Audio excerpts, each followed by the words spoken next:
Adelante. Sí, bueno, buenas tardes a todos. Muchas gracias por la oportunidad. Yo soy el doctor Alfredo Quiape, yo soy médico infectólogo. Y dentro de los avances en investigación que tenía para ir mostrándoles, había traído dos que me parecieron interesantes. Uno es una serie corta de casos, dos casos para ser específicos y otro es un transversal descriptivo. Voy a tratar de hacerlo muy superficialmente en aras del tiempo, pero de todas maneras los artículos están a disposición para poder ser revisados. Siguiente, por favor.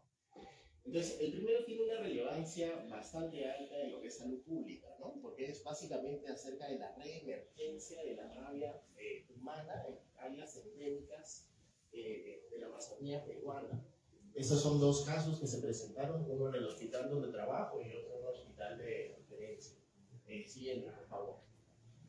Entonces, recordad que la rabia es una enfermedad viral zoonótica causada por el virus de la rabia, que es un lisavirus, familia Rhabdoviridae, y que en el Perú tenemos brotes tanto urbanos como silvestres, ¿no es cierto? Que se han reportado en las últimas décadas. Ahora, hablando específicamente de la región de la Amazonía, del Amazonas, para ser específico, la rabia silvestre sigue afectando, ¿qué pasó? La rabia silvestre sigue afectando a las comunidades, sobre todo rurales, ¿no es cierto? Y es por el pobre control o el difícil control de los reservorios que ahí se encuentran.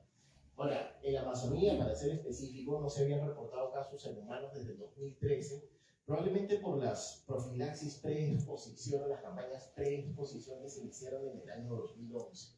Ahora, pese a ello, definitivamente siguen habiendo epizootias, y en este artículo se describe un nuevo brote en la Amazonía. Siguiente, por favor.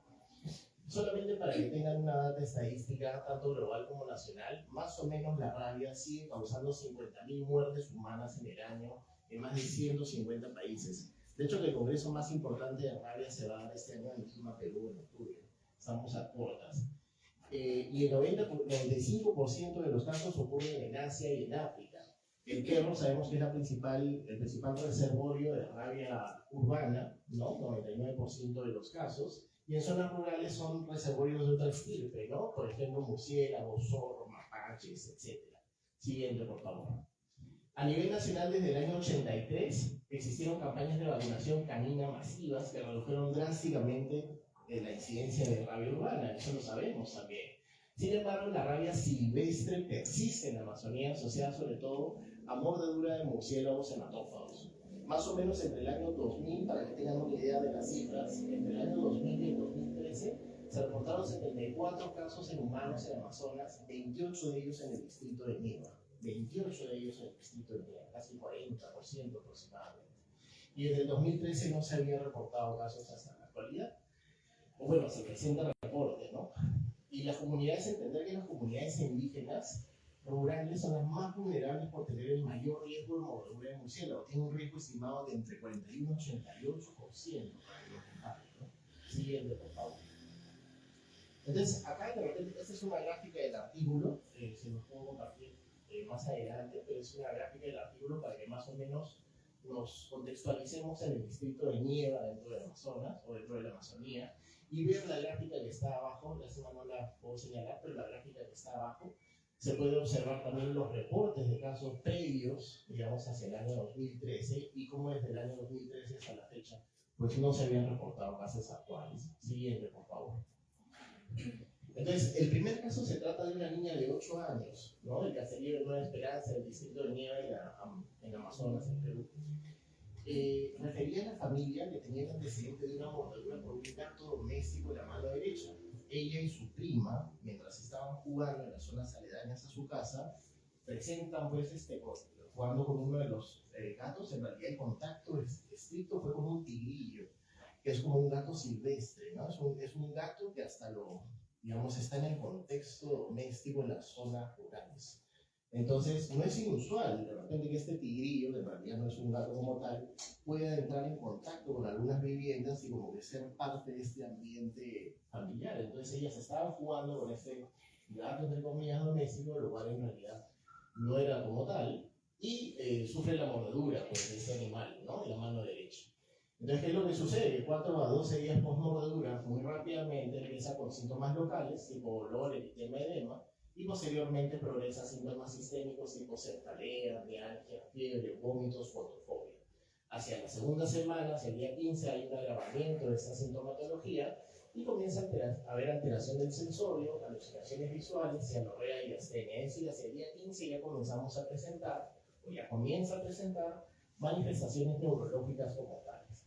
Acude al hospital de referencia y digamos, por una alteración del sensorio y también por un estado clínico de gravedad, es referida a Lima. Siguiente, por favor. Hacia el día 18 post-mordedura, esas son sus funciones vitales. Como pueden observar, la paciente estaba con tendencia a la hipotensión, taquicárdica, frecuencia respiratoria elevada, saturación del 97% y una escala de toma del lago de 10 sobre 15. Con signos meningios, ¿no? Rigidez de nuca, bruxitis. Alteraciones laboratoriales sería más o menos una hipertransaminasemia a 10 veces el límite superior del valor normal, leucocitosis, linfopenia marcada, anemia leve en 11.2, la función renal normal y las serologías no reactivas. Y en las neuroimágenes lo que se evidencia en la tomografía del cerebro es edema cerebral difuso sin lesiones focales y en el líquido cefalorraquídeo se caracterizaba por pleocitosis, a predominio de linfomononucleares e hiperproteinorraquia sin consumo de glucosa. Se hacen estudios moleculares, sobre todo un panel del sistema nervioso central, panel meningio que involucra virus, bacterias y hongos, específicamente criptococo, todo salió no reactivo, y el Genes Perultra, indagando en tuberculosis, digamos por la endemia nacional, también salió negativo. Siguiente, por favor. Siguiente, sí. Entonces se le brinda un tratamiento, digamos como un cuadro meningio subagudo. Inicialmente en el hospital de Bagua inició terapia antimicrobiana tipo con ceftriaxona o con ampicilina, que suele ser la terapia empírica para una meningitis. Cuando es referida al hospital de Lima, por el contexto, rota antibióticos de mayor espectro, tipo meropenem, vancomicina y demás, se asocia con psicoterapia y recibe la terapia, digamos, para la sospecha de encefalitis rábica, con inmunoglobulina antirrábica más vacuna antirrábica. La evolución fue evidentemente un deterioro progresivo hacia el shock cardiogénico, falla renal, falla hepática, compromiso neurológico severo, requirió soporte de distinta índole hemodinámico en la unidad de cuidados intensivos y lastimosamente falleció ese día 9 de hospitalización. El diagnóstico se confirmó post-mortem con inmunofluorescencia directa positiva en tejido cerebral para virus de la rabia. Y en histología pues tenía indicios muy sugerentes, inclusive algunos patognomónicos como el cuerpo de Neville en las imágenes histológicas. Siguiente, por favor. Entonces estas son la histología del tejido cerebral de la paciente, ¿no? En imagen A ustedes pueden visualizar que hay un infiltrado perivascular de células inflamatorias. En imagen B se pueden ver estos corpúsculos, digamos a manera de nódulos, eso se llaman los nódulos de Babes, que digamos, traducen la muerte neuronal o un daño neuronal severo, específicamente a expensas de la microglía. En la figura C son los llamados cuerpos de Neville, ¿no? Que son estas inclusiones intracitoplasmáticas, eosinófilas, que contienen la nucleocápside del virus de la rabia y sí son considerados patognomónicos. Lo mismo pueden ver en las imágenes D hacia la F, solamente que la imagen C y la D, el córtex del surcus hipocampal, ¿no? Específicamente el cuerno de Amón, ¿no? Que es digamos el componente temporal del ventrículo lateral, ¿no? Y las imágenes E y F es del cerebelo. Entonces en todas ellas se ven los cuerpos de Neville que son patognomónicos también del virus de la rabia. ¿Sí? Siguiente, por favor. Y el segundo caso era la prima que estaba jugando pues, junto con la niña, con el mismo gatito, que también procede de la misma zona endémica, o la zona de exposición, mejor dicho, y ella tiene la mordedura en la rodilla por el mismo gato doméstico, entre comillas. Entonces, ella inicia 3 semanas los síntomas post-mordedura, muy similar, ¿no? Malestar general, vómitos, dolor epigástrico, cefalea, fiebre, y empieza a tener cuadro clínico neurológico de manera de crisis convulsivas. Hacia el día 23, acude al hospital de Mía, la tratan, digamos, como una infección bacteriana, le dan de alta, pero esto obviamente progresa, se agrava, la cefalea se torna intensa, comienza a haber mareo, aerofobia, debilidad de miembros inferiores, convulsiones, es decir, el compromiso neurológico se torna mucho más marcado, mucho más intenso. Siguiente, por favor. Y esta es la cronología de eventos entre el caso 1 y el caso 2 registrados, ¿no? Lastimosamente ambas pacientes fallecen prácticamente con 48 horas de diferencia, ambas fallecen acá en Lima. Y se puede objetivar que en el caso 1 el cuadro clínico neurológico empieza más o menos hacia el día 15, mientras que el caso 2 el cuadro clínico neurológico empieza hacia el día 21 aproximadamente, y la progresión es sumamente agresiva, ¿no? O sea, sumamente rápida hacia el deceso de las pacientes. Siguiente, por favor. Entonces, la segunda paciente lastimosamente falleció hacia el día 28 post mordedura, y el diagnóstico de igual manera, ¿no? Fue a través de muestra de saliva, folículo piloso y LCR positivas para el virus de la rabia, a través de inmunofluorescencia directa. Y el animal agresor, el gatito reportado como un felino silvestre, es como un tigrillo, falleció también en la misma semana sucedida la mordedura hacia las niñas, ¿no? Ambas pacientes sin antecedentes de vacunación antirrábica previa. Siguiente, por favor. Entonces, ¿cuál es la discusión? Este caso, este reporte en realidad que lo hemos publicado en la revista americana de medicina tropical e higiene, es preocupante porque los dos casos de rabia urbana en la Amazonía o en el área de Amazonas fueron tras 11 años sin reporte alguno de rabia humana, ¿no es cierto? Previo a ello, comentarles o hacerles recordar que desde el 2000 2013 habían 74 casos en la región y 28 en Nieva, pero en 11 años no se habían reportado más casos gracias a las campañas y a los, digamos, campañas de vacunación pre-exposición en pacientes de alto riesgo de exposición, ¿no es cierto? Ambos casos tuvieron cuadros clínicos iniciales inespecíficos, cefalea, mialgia, inclusive en uno lo trataron como una infección bacteriana, se dio de antes, luego se agravó. Y la evolución, una vez instaurado el cuadro clínico neurológico, fue muy rápida, ¿no? Hacia encefalitis, deterioro neurológico, en cuanto a la escala de coma de Glasgow, falla multiorgánica y la muerte de ambas pacientes. Entonces, en pediatría, recordar que las formas frecuentes de rabia curiosa que hacen alusión a la rabia encefalítica son de evolución fulminante, ¿no? Es decir, acá el tenor es netamente la prevención, porque una vez que se instaura el cuadro clínico, en rabia se describe mortalidad del 100%, ¿no? Salvo casos anecdóticos, Salvo casos anecdóticos. Siguiente, por favor.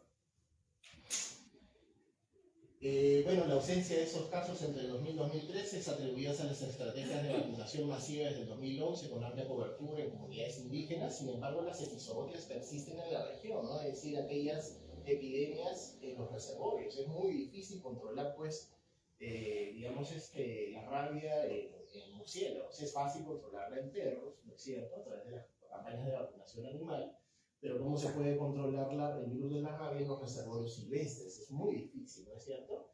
Y el riesgo de mordedura de murciélago en la población indígena es sumamente alto, por lo tanto, la población altamente expuesta o de alto riesgo de exposición debería tener una prevención o una profilaxis pre-exposición, no como sucede en las personas que están en áreas urbanas, que usualmente la profilaxis es post ocurrió el evento, ¿no es cierto? Entonces, el enfoque de la rabia silvestre debe ser distinto del de la rabia urbana en términos de prevención y salud pública.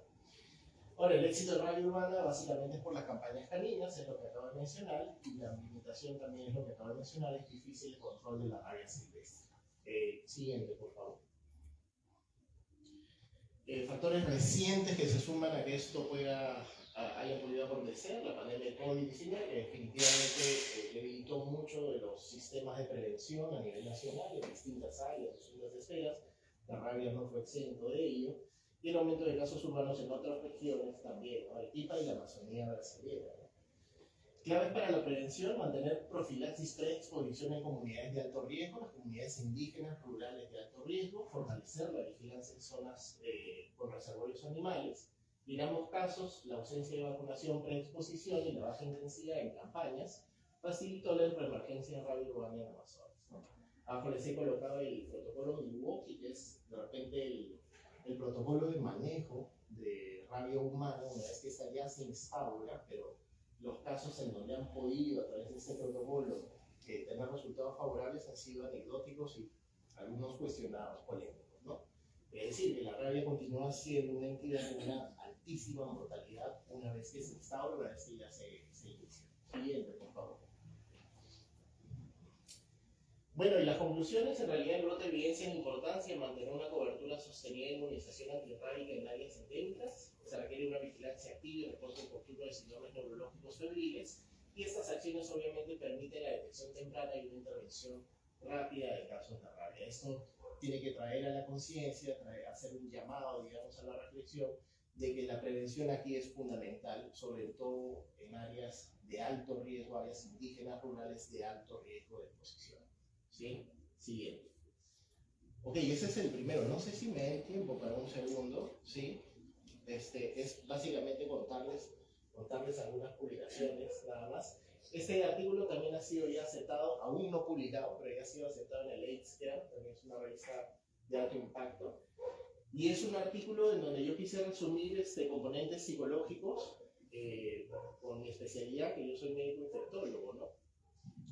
Entonces yo quería hacer un estudio transversal, analítico, relacionado al estigma, pero el estigma específicamente en pacientes con infección por VIH y digamos cómo esto podría repercutir en el CD4 de los pacientes y el control virológico de los mismos. Básicamente esa era mi intención, ¿no? Siguiente, por favor. Bueno, ahí está el artículo. Siguiente, por favor. Entonces, este trabajo transversal analítico se hizo en el Hospital Nacional 2 de Mayo. La colecta fue entre el año 2017 y 2019. Luego vino la pandemia y arruinó todo, y ahí se retomó y finalmente se envía a publicación en 2024 y se acepta en este año. Entonces, buscó colectar en realidad información acerca de pacientes con infección por VIH que estaban recibiendo terapia antirretroviral y que tenían un esquema de terapia antirretroviral por lo menos por 6 meses o más. ¿Por qué por lo menos por 6 meses o más? Porque es el tiempo mínimo necesario para que estos logren el control virológico a expensas del tratamiento, ¿sí?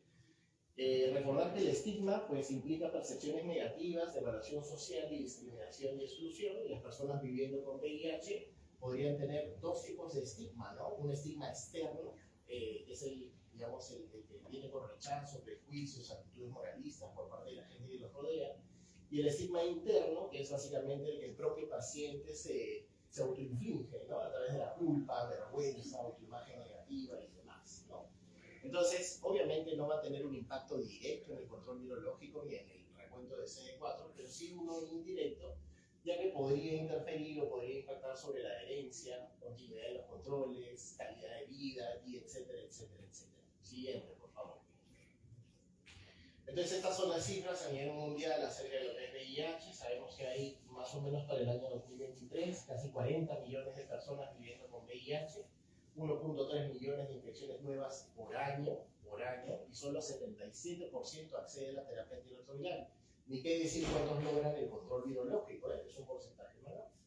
En el Perú, más o menos hay como 3.500 casos nuevos de VIH, más o menos 500 en estadios, y eso cifras anuales, ojo, y una mayor incidencia en hombres y con algunas epidemias focalizadas, sobre todo en la población HCH y las mujeres trans.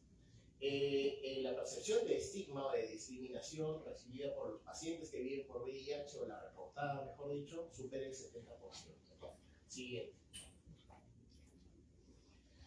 Entonces, la terapia antirretroviral ha transformado el VIH en una enfermedad crónica, ¿no? Ya no es una infección aguda que significa pues, una sentencia de muerte, tampoco es una enfermedad terminal, sino que ahora con un tratamiento efectivo y con un control, digamos, virológico de la misma, pues logra una sobrevida bastante buena y una expectativa de vida muy cercana de la población en general, ¿sí? Entonces se ha vuelto una entidad crónica controlada.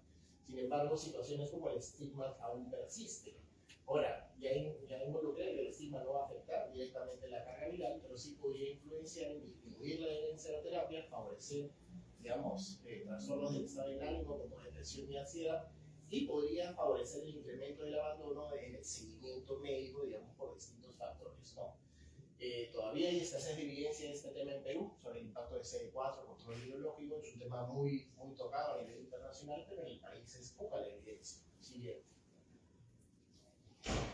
Entonces, me interesaba en realidad evaluar la influencia del estigma en personas con VIH sobre el control virológico, separando de repente grupos tipo carga viral indetectable versus detectable, y sobre el control inmunológico a través del recuento del linfocito CD4, ¿no?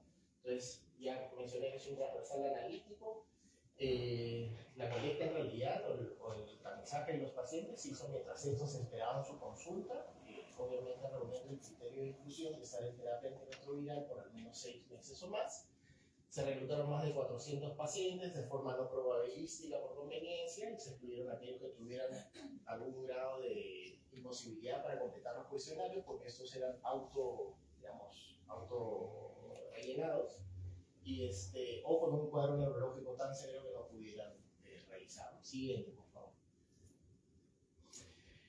Variables, pues el estigma fue la principal, ¿no es cierto? Como independiente, hay una escala de estigma específicamente para el paciente con VIH, la cual tiene validación local, ahí está el autor, y esto te puede subdividir el resultado no solamente en el nivel o la gradación del estigma, sino en el tipo de estigma que percibe el paciente, es decir, no solamente si hay o no hay y de qué grado, sino también qué tipo de estigma es el que finalmente resalta, ¿no? Si es un estigma externo o interno y de qué tipo. Y las dependientes, pues el control virológico, separando aquellos que tuvieran control virológico versus aquellos que no tuvieran control virológico, y el recuento medio de CD4 del paciente. Otras variables tipo depresión, ansiedad, calidad de vida, adherencia, fueron también evaluadas a través de escalas validadas localmente. Siguiente. Bueno, esa es la estadística. Siguiente, por favor. Y acá de repente algunos datos de características sociodemográficas y clínicas también de los pacientes evaluados, ¿no?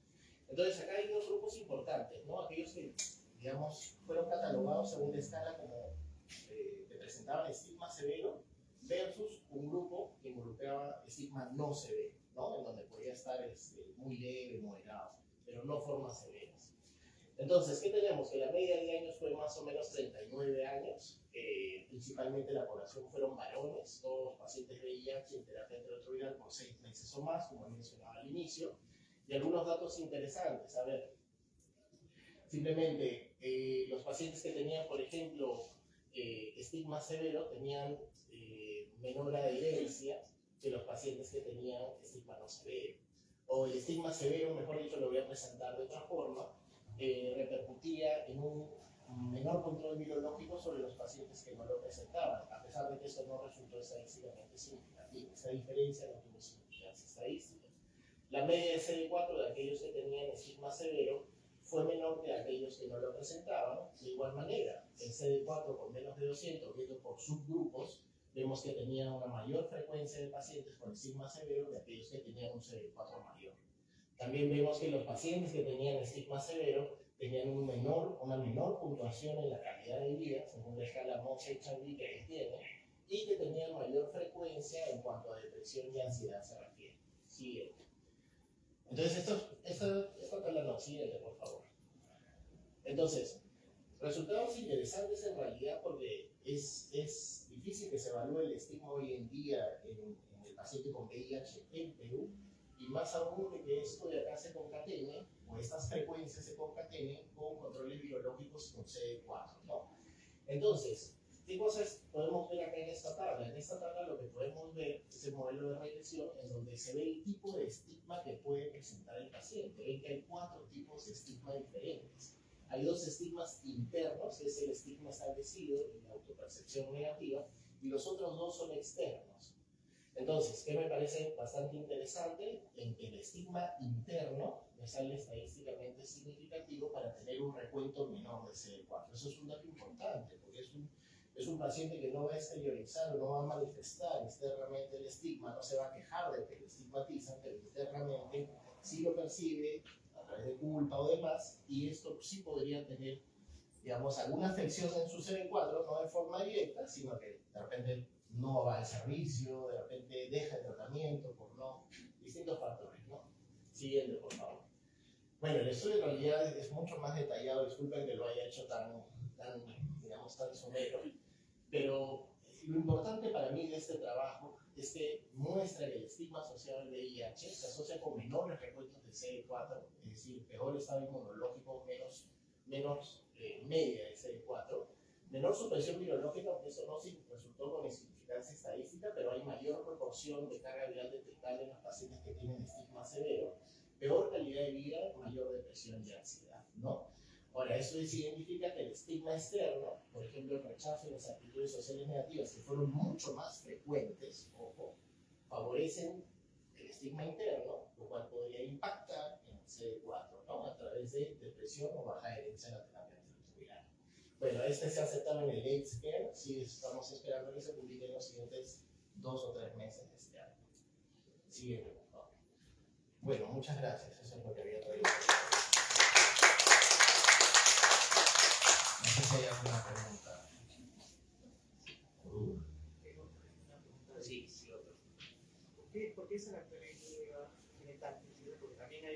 pues también hay poblaciones cercanas, pero ¿por qué?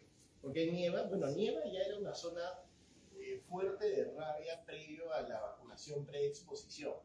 Sucede que Nieva tenía una campaña de prevención preexposición antirrábica de forma rutinaria. Recordad que nosotros, por ejemplo, cuando nos exponemos a un riesgo de rabia, nuestra profilaxis es posexposición. Ya, en los indígenas rurales del distrito de Nieva había campañas anuales de vacunación preexposición en las zonas de alto riesgo. Entonces eso se descontinuó. Probablemente eso sea un factor importante. Otro factor importante es que no hay un control de las epizootias, ni tampoco un registro. Es difícil testear murciélagos, mapaches, mangostas y demás, zorros, etcétera, ¿no? Entonces tal vez movimientos ecológicos también hayan podido influenciar. La profilaxis preexposición suelen ser 3 dosis, ¿no? Al momento 0, al séptimo día y luego hacia el día 21-28, ¿no? Y eso se hacía de forma rutinaria en los pobladores de alto riesgo. Probablemente la descontinuación de ello es el principal factor de riesgo. Ahora, eso sirvió para que en términos de salud pública e intervenciones se puedan retomar acciones sobre esa población específica. No sé si hay otra pregunta.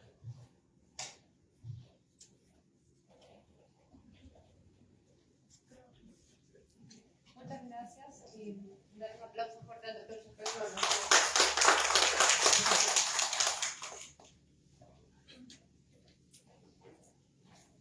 Bueno, muchas gracias por estas interesantes exposiciones. Bueno, vamos a tener estas actividades, como ya hemos comentado, todos los jueves, y por supuesto vamos a invitar y comprometer a todos los investigadores en presentar los resultados de sus proyectos de investigación o sus proyectos de investigación, porque también creo que es interesante discutir nuestros proyectos de investigación a fin de enriquecerlos, ¿no? Así que bueno, creo que la tarde de hoy ha sido una tarde muy productiva, muy interesante, y bueno, muchas gracias por su atención y los invitamos para el próximo jueves, como todos los jueves, en nuestras reuniones de investigación del municipio. Muchas gracias.